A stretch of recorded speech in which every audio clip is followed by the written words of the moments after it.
Dear friends, welcome to impressive study Manch. आज हम लोग भारत का राष्ट्रीय संघर्ष के दूसरे चरण को देखने वाले हैं। इस चरण में कौन कौन सी घटनाओं को पढ़ना है, तो आइए हम शुरू करते हैं। तो भारत का राष्ट्रीय संघर्ष, भारत का जो स्वतंत्रता संघर्ष है, इसके दूसरे चरण का समय क्या होता है, तो 1905 ईस्वी से 1919 ईस्वी तक। इसके पिछले वीडियो में हम लोग 1885 से 1905 ईस्वी तक जो भी घटनाएं घटी थी उन सभी को हमने देखा था, यानी पहले चरण को हमने समाप्त कर लिया था। तो दूसरे चरण में क्या है कि इसके जो प्रमुख नेता होते हैं, यानी भारतीय राष्ट्रीय आंदोलन के जो अग्रदूत होते हैं, उनका नाम क्या क्या है। तो इसमें कुछ नेता का नाम याद रखना है जो प्रमुख है। ये है लाल बाल पाल और अरविंद घोष। तो लाल बाल पाल के नाम से कौन जाने जाते हैं, पहले इसको समझिए। तो लाल बाल पाल, इसमें जो तीन शब्द है ना, ये तीनों का क्या है कि अलग अलग नाम इसमें छुपा हुआ है। तो लाल से लाल बहादुर शास्त्री नहीं समझना है, लाल से कौन हो गए, लाला लाजपत राय, बाल से हो गए बाल गंगाधर तिलक, और पाल से हो गए बिपिन चंद्र पाल। तो यानी लाल बाल पाल का अर्थ क्या हो गया, लाल से लाला लाजपत राय, बाल से बाल गंगाधर तिलक, और पाल से बिपिन चंद्र पाल और अरविंद घोष। अगर पूछ लिया जाए कि गरम दल के नेता कौन थे, तो लाल बाल पाल। अब इसके बाद जो है ये लाल बाल पाल जो गरम दल के नेता हैं, इनका भारतीय राष्ट्रीय आंदोलन में क्या योगदान है, उन सभी चीज़ों को हम जानेंगे। तो आइए देखते हैं। सबसे पहला क्या है कि ये जो क्रांतिकारी जो नेता हैं, ये भारतीय राष्ट्रीय आंदोलन करने का इसका उद्देश्य क्या था, तो इसका मुख्य उद्देश्य था स्वराज की प्राप्ति। अब है जो बाल गंगाधर तिलक जो है, इनका क्या क्या योगदान होता है भारतीय राष्ट्रीय आंदोलन में। तो ये मुंबई में सबसे पहले क्या किए थे कि 1893 ईस्वी में एक महोत्सव स्टार्ट किए थे जिसका नाम था गणपति महोत्सव। फिर 1895 ईस्वी में महाराष्ट्र में ही क्या था, शिवाजी महोत्सव स्टार्ट किए थे। यानी ये महोत्सव की शुरुआत क्यों किए कि ये भारत में एकता को बनाए रखने के लिए, एकता को स्थापित रखने के लिए दो महोत्सव स्टार्ट किए थे। बहुत ही इंपॉर्टेंट ये बात है, इसको ध्यान रखना है कि गणपति महोत्सव कब और किसने शुरू किया। तो गणपति महोत्सव 1893 ईस्वी में मुंबई में बाल गंगाधर तिलक ने शुरू किया। फिर 1895 ईस्वी में शिवाजी महोत्सव की शुरुआत की। शिव जी नहीं समझना, ये नहीं कि पहले गणपति जी के पूजा हो गया फिर शिव जी का पूजा, शिव जी नहीं यहाँ पर शिवाजी महोत्सव है, ठीक है। तो 1893 में गणपति महोत्सव की शुरुआत और 1895 ईस्वी में शिवाजी महोत्सव की शुरुआत किया गया। अब उसके बाद आता है कि बाल गंगाधर जो तिलक है, इनकी कुछ रचनाएं हैं। रचना में सबसे जो प्रमुख है गीता रहस्य। तो गीता रहस्य नामक ग्रंथ की रचना किसने की थी, ये बहुत बार क्वेश्चन पूछा गया है अनेक एग्जाम में। तो गीता रहस्य नामक जो ग्रंथ की रचना की गई है, ये बाल गंगाधर तिलक के द्वारा किया गया है। और किस टाइम किया गया है, तो जिस टाइम वो बर्मा के जेल में, जो बर्मा का जो मांडले नामक जो जेल था, जब उसमें बाल गंगाधर तिलक थे, तो उसी समय क्या होता है कि गीता रहस्य नामक रचना करते हैं। अब इसके बाद दो पत्रिका है बाल गंगाधर तिलक के द्वारा लिखा गया, एक है मराठा, एक है केसरी। तो मराठा और केसरी जो पत्रिका है, मराठा और केसरी जो पत्रिका है, ये किनके द्वारा लिखा गया है, तो बाल गंगाधर तिलक के द्वारा है। अब आता है कि बाल गंगाधर तिलक जो है, ये भारतीय राष्ट्रीय आंदोलन से संबंधित एक नारा भी दिए थे। इस नारा का नाम क्या है कि स्वराज मेरा जन्मसिद्ध अधिकार है। क्या बोले थे कि स्वराज मेरा जन्मसिद्ध अधिकार है, एक प्रकार का क्या है, इन्होंने नारा दिए थे। अब इसके बाद क्या है कि बाल गंगाधर तिलक को कुछ नाम से भी पुकारा जाता है। तो इनका अन्य नाम क्या है, इनको लोकमान्य भी कहा गया। अब लोकमान्य क्यों कहा गया है, इसके बारे में समझा जाए तो जब होम रूल की स्थापना की जाती है एनी बेसेंट और बाल गंगाधर तिलक के द्वारा, तो उसमें बाल गंगाधर तिलक की प्रसिद्धि बहुत ज़्यादा होती है। अब इसी कारण से क्या है कि इनको लोकमान्य कहा गया है। अब ऐसे अंग्रेज पत्रकार थे जिन्होंने बाल गंगाधर तिलक को कुछ नाम से पुकारा था, जैसे भारतीय अशांति का जनक। अब ये जो अंग्रेज जो पत्रकार था उसका नाम था चिरोल। क्या नाम था, चिरोल। ये जो वेलेंटाइन चिरोल जो है, ये बाल गंगाधर तिलक को कहता है कि भारत में शांति स्थापित नहीं रहने देगा, यानी भारत में अशांति फैला करके छोड़ेगा। इस चलते क्या कह दिया कि भारतीय अशांति का जनक कौन है, तो बाल गंगाधर तिलक। कौन बोला था, तो चिरोल बोला था। अब इसके बाद आता है 1898 की घटना। 1898 में क्या होता है कि भारत में दो भाई थे महाराष्ट्र के पुणे में। दोनों भाई का नाम क्या है, दामोदर हरी चापेकर और बालकृष्ण हरी चापेकर। ये दोनों क्या करते हैं कि उस टाइम जो है ना, उस टाइम प्लेग कमिश्नर था जिसका नाम था क्या, उस प्लेग कमिश्नर का नाम है मिस्टर रैंड और एंड एयरटर्स। ठीक है, मिस्टर रैंड एंड एयरटर्स। तो इसको क्या करता है, ये दोनों भाई मिलकर के हत्या कर देता है। ये कब की घटना है, 1898 की घटना है। ये दामोदर हरी चापेकर और बालकृष्ण हरी चापेकर ये कहाँ के हैं, तो महाराष्ट्र में पुणे के हैं। किसको हत्या कर दिए थे, तो जो प्लेग कमिश्नर था मिस्टर रैंड एंड एयरटर्स, उसको हत्या कर देता है।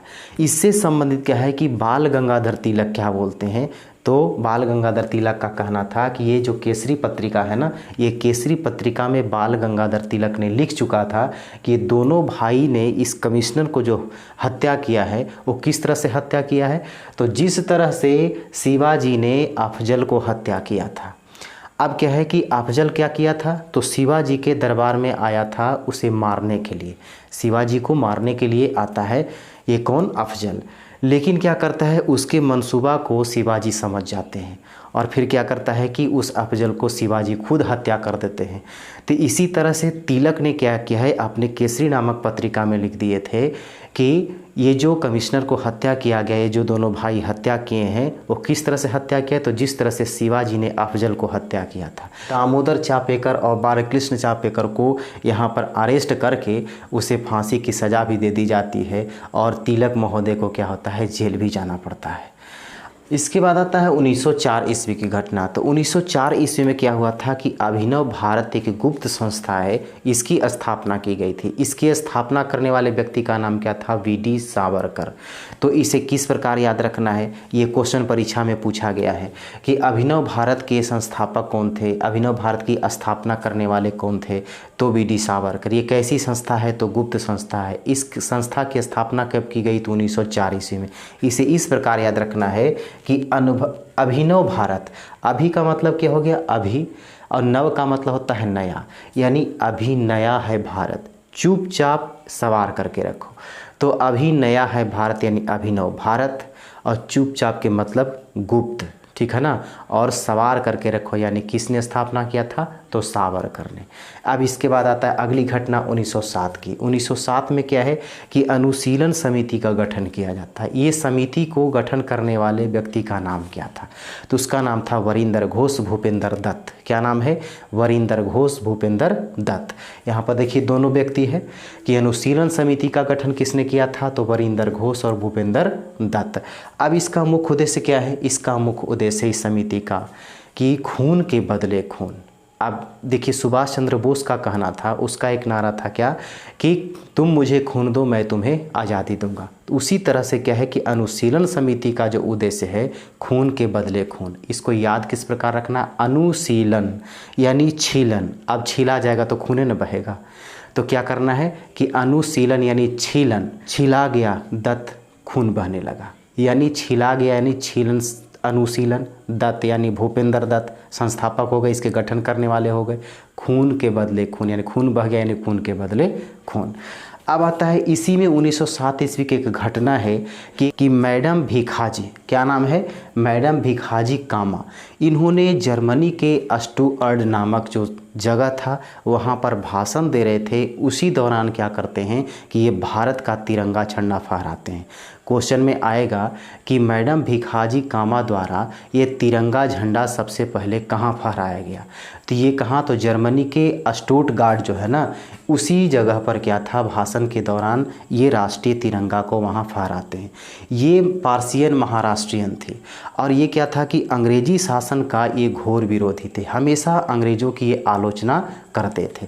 तो ये मैडम भिखाजी कामा के बारे में जानना है कि इन्होंने 1907 ईस्वी में ही मैडम भिखाजी कामा के द्वारा राष्ट्रीय तिरंगा माने भारत का तिरंगा झंडा कहाँ फहराया गया था, तो जर्मनी के स्टुटगार्ट में। इसके बाद मैडम भिखाजी कामा को भारतीय क्रांति की माँ भी कहा गया है। क्या कहा गया है, भारतीय क्रांति की माँ। इसको अंग्रेजी में क्या बोलेंगे, मदर ऑफ इंडियन रेवोल्यूशन, यानी भारतीय क्रांति की माँ कहे जाने वाले कौन हैं, तो मैडम भिकाजी कामा। अब इसके बाद एक घटना और आता है 1909 का। 1909 में क्या है कि मदन लाल धिंगरा, अब देखिए ऐसे क्रांतिकारी हैं कि भारतीय राष्ट्रीय आंदोलन में समझिए कि वो चिनगारी था उस टाइम, यानी क्रांति के लिए क्या है एक चिनगारी का काम कर रहा था, लेकिन वो चिनगारी को अग्नि में बदल देता है, यानी कहता है आंदोलन को और तेज कर देता है। ये किसके द्वारा किया जाता है? तो मदन लाल धिंगरा के द्वारा। ये करता है कौन काम? तो ये क्या है कि करजन वायली की हत्या कर देता है। मदन लाल धिंगरा ने करजन वायली को हत्या करता। करजन वायली कौन था? तो करजन वायली ब्रिटेन के राजनीतिक सलाहकार थे। अब बताइए वे प्रमुख नेता को क्या करते हैं कि उसको ये हत्या कर देते हैं, इस जिससे क्रांति और तेज होने की संभावना हो जाती है। अब इसके बाद आता है 1913 ईस्वी की घटना। तो 1913 में क्या है कि लाला हरदयाल के द्वारा गदर पार्टी की स्थापना की जाती है और इस गदर पार्टी के अध्यक्ष कौन होते हैं? सोहन सिंह। तो याद रखना है कि गदर पार्टी की स्थापना किसने की थी? लाला हरदयाल ने। कब किया था? तो 1913 में। तो इसको सीधा याद रखना है। 13 तो लाला जी ने गर्दा उड़ा दिया, तो 13 का मतलब क्या हो गया? 1913 में, है ना। लाला जी ने, या इसका मतलब कि लाला हरदयाल ने इसको स्थापना किया, गर्दा उड़ा दिया। ये इसका मतलब क्या हो गया कि गदर पार्टी की स्थापना की गई। तो लाला जी ने 13 तो गर्दा उड़ा दिया। तो 1913 में गदर पार्टी की स्थापना हुई। कौन किया? तो लाला हरदयाल ने। अब इसके बाद आता है कामागाटू मारा प्रकरण। तो कामागाटू मारा प्रकरण क्या है? इसको देखा जाए तो जापानी समुद्री जहाज पर 376 भारतीयों को गुरुदीत सिंह द्वारा ले जाया जाना। ये कहाँ ले जाया जाता है? तो सिंगापुर से वैंकूवर तक ले जाया जाता है। ये समुद्री जहाज पर 376 भारतीयों को वहाँ ले जाते हैं। गुरुदीत सिंह का मानना था कि ये लोग वहाँ सुखमय जीवन व्यतीत करेंगे और फिर बाद में क्या होगा कि हाँ भारतीय राष्ट्रीय आंदोलन में भाग लेंगे। लेकिन जैसे ही क्या होता है कि इस जहाज़ से जब वहाँ पहुँचता है तो कनाडा की सरकार क्या करता है? वहाँ इसको विरोध करता है, इसको रोकने नहीं देता है और क्या होता है कि वहाँ से मजबूरन इसको लौटना पड़ता है। जब ये कलकत्ता के बजबज नामक बंदरगाह पर जब पहुँचता है तब यहाँ अंग्रेज़ों ने क्या करता है? फायरिंग करना शुरू कर देता है, जिससे अनेक लोग मारे जाते हैं। ये घटना है कामागाटा मारू प्रकरण का। तो ये क्या होता है कि भारतीय राष्ट्रीय आंदोलन को फिर ये घटना भी तेज कर देता है। अब इसके बाद आता है लखनऊ समझौता 1916 का। तो 1916 का जो लखनऊ समझौता हुआ था, लखनऊ अधिवेशन जो हुआ था, ये क्या होता है कि उस अधिवेशन के अध्यक्ष कौन थे? तो अंबिका चरण मजमूदार। इसमें क्या किया जाता है कि नरम गरम दल जो थे ये 1907 ईस्वी में क्या हो गए थे कि दोनों विभाजित हो गए, दोनों बट गए थे। लेकिन क्या होता है लखनऊ अधिवेशन में ये नरम दल और गरम दल दोनों एक हो जाते हैं। यहाँ तक कि कांग्रेस के साथ फिर कहता है मुस्लिम लीग की भी समझौता की जाती है। अब इसके बाद आता है होम रूल लीग आंदोलन। ये कैसा है? तो होम रूल लीग की स्थापना आयरलैंड में रेडमांड नामक व्यक्ति ने किया था। होम रूल लीग की स्थापना कहाँ होता है? आयरलैंड में। करने वाले व्यक्ति का नाम क्या है? रेडमांड। इसके बाद है कि भारत में होम रूल लीग की स्थापना किसने की थी? तो भारत में 2 व्यक्ति ने किया है। एक मद्रास में करने वाले व्यक्ति कौन है? Annie Besant. और पुणे में कौन किया था? बाल गंगाधर तिलक ने। यही जो होम रूल लीग का जो काम था ना, इसमें प्रसिद्धि किसको मिली थी? बाल गंगाधर तिलक को। इसलिए इन्हें लोकमान्य की उपाधि दी गई थी। अब एनी बेसेंट जो है ना, इसकी 2 पत्रिका है जो होम रूल लीग को आगे बढ़ाने का काम किया है। उसमें क्या है कि एनी बेसेंट की 2 पत्रिका, इसमें कॉमनवेल्थ है जो साप्ताहिक पत्रिका है और एक पत्रिका है न्यू इंडिया जो दैनिक पत्रिका है। याद रखना है कि होम रूल लीग को और आगे बढ़ाने में उसके सहयोग करने के लिए क्या है कि 2 पत्रिका है एनी बेसेंट का। एक का नाम है कॉमनवेल्थ जो साप्ताहिक पत्रिका है, दूसरा का नाम है न्यू इंडिया जो दैनिक पत्रिका है। अब इसके बाद आता है रॉलेट एक्ट की घटना। रॉलेट एक्ट 1919 में ये कैसा अधिनियम था? ये कैसा एक्ट है? अब इसके बाद आता है रॉलेट एक्ट 1919। अब रॉलेट एक्ट 1919 बड़ा ही खराब अधिनियम था। इसमें क्या किया गया था? तो ये अंग्रेज़ों के द्वारा भारतीय क्रांतिकारियों के प्रभाव को समाप्त करने के लिए इसे लागू किया गया था। अब इसको एक और बात बोला गया है, ये जो कानून है, ये जो रॉलेट एक्ट जो ऐसा कानून है कि ये बिना अपील का कानून है, बिना दलील का कानून है और बिना वकील का कानून है।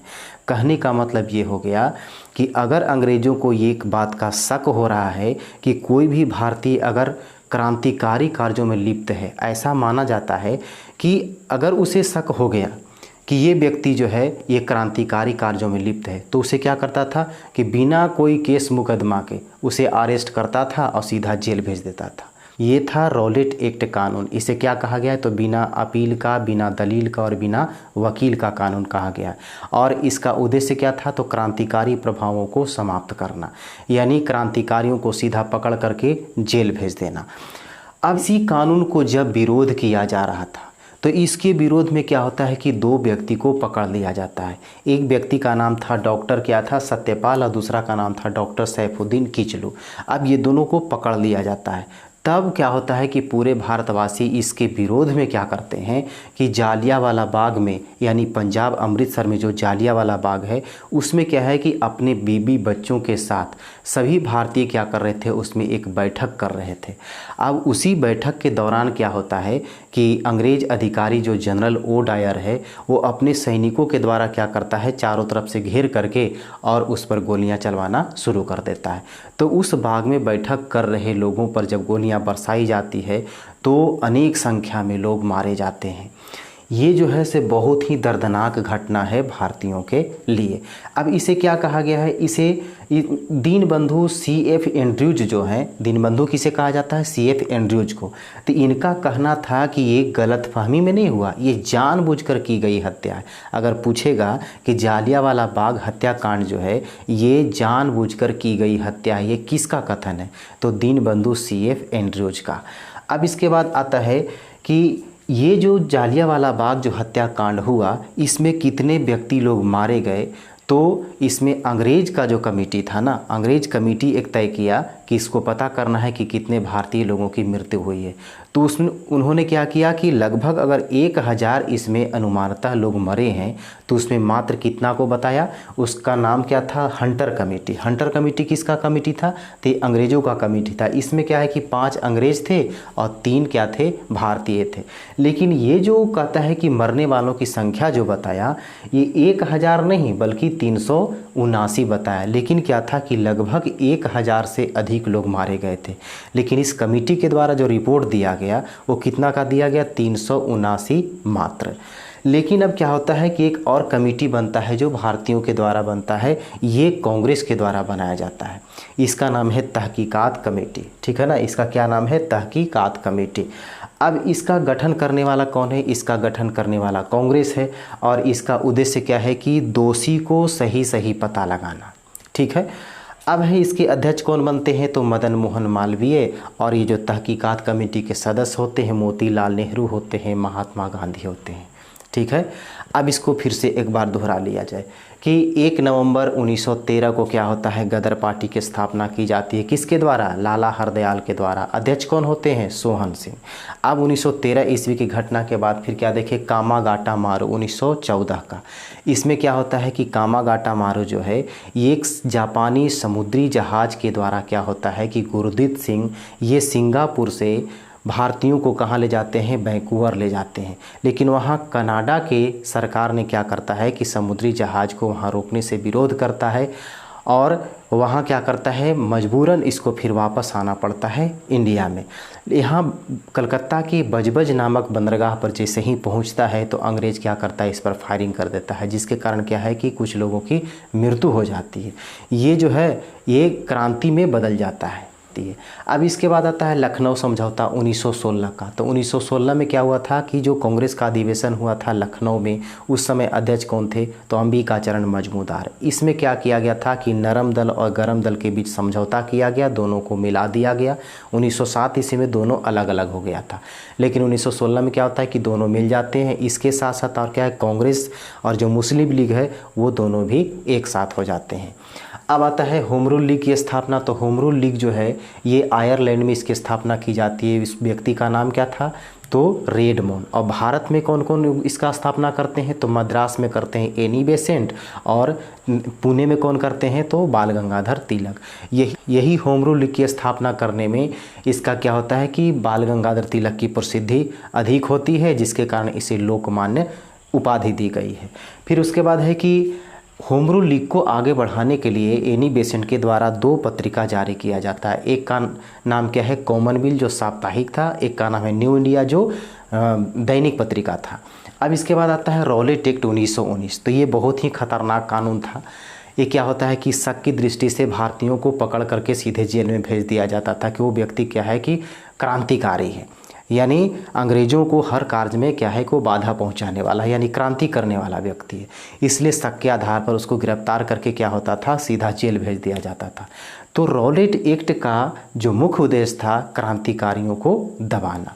अब इसको क्या कहा गया है रॉलेट एक्ट को, तो बिना दलील का, बिना अपील का, बिना वकील का ये कानून है। अब इसी के विरोध करने वाले लोगों को क्या किया जाता है, जैसे डॉक्टर सत्यपाल और डॉक्टर सैफुद्दीन किचलू को ये अरेस्ट कर लिया जाता है। तो इसके विरोध में फिर क्या होता है कि भारतीय लोग पंजाब अमृतसर में स्थित जो जालियांवाला बाग है उसमें अपने बीवी बच्चों के साथ क्या करते हैं, वहाँ बैठक करते हैं। लेकिन क्या होता है, उस जालियांवाला बाग में मात्र एक ही गेट होता है जिससे निकलना और कहता है कि प्रवेश करना दोनों काम होता है। अब जैसे ही ये सूचना कहता है कि अंग्रेज अधिकारी जनरल ओ डायर को पता चलता है तो वहाँ घेर करके और क्या करता है कि लोगों पर गोलियां बरसाना शुरू कर देता है। इसके पश्चात क्या होता है कि अनेक लोग मारे जाते हैं। इस घटना को दीनबंधु C.F. एंड्रयूज ने क्या कहा है कि ये जानबूझकर की गई हत्या है। यानी उसका क्या कथन है कि जालियांवाला बाग जो हत्याकांड हुआ ये अनजाने में नहीं हुआ, ये गलतफहमी में नहीं हुआ, बल्कि क्या है कि जो जनरल डायर है ये जानबूझ करके हत्या किया है। अब इसके बाद आता है कि इसमें कितने लोग मारे गए, ये जो दर्दनाक घटना घटा, एक दोषी कौन था, तो इसको पता लगाने के लिए अंग्रेज़ों के द्वारा एक कमेटी तय किया गया जिसका नाम था हंटर कमेटी। लेकिन हंटर कमेटी में क्या है कि 5 अंग्रेज़ थे और 3 मात्र क्या थे, भारतीय थे। ये लगभग 1000 लोगों की इस घटना में मृत्यु हुई थी, लेकिन वो मात्र कितना रिपोर्ट देता है, 379 का रिपोर्ट देता है। तो इसको सही पता लगाने के लिए भारत की तरफ से कांग्रेस के द्वारा एक अलग कमेटी बनाई जाती है जिसका नाम है तहकीकात कमेटी, जिसके अध्यक्ष कौन होते हैं, तो मदन मोहन मालवीय, और सदस्य कौन होते हैं, तो महात्मा गांधी और मोतीलाल नेहरू। अब इसके बाद क्या होता है, यही जो जालियांवाला बाग हत्याकांड हुआ, अनेक लोग मारे गए, निर्दोष लोग मारे गए, बच्चे लोग मारे गए, माने खून की नदियां वहां बह गई। तो इससे द्रवित हो करके क्या होता है कि महात्मा गांधी अब असहयोग आंदोलन चलाते हैं। तो असहयोग आंदोलन जब आ रहा है तो महात्मा गांधी का कार्य है, यानी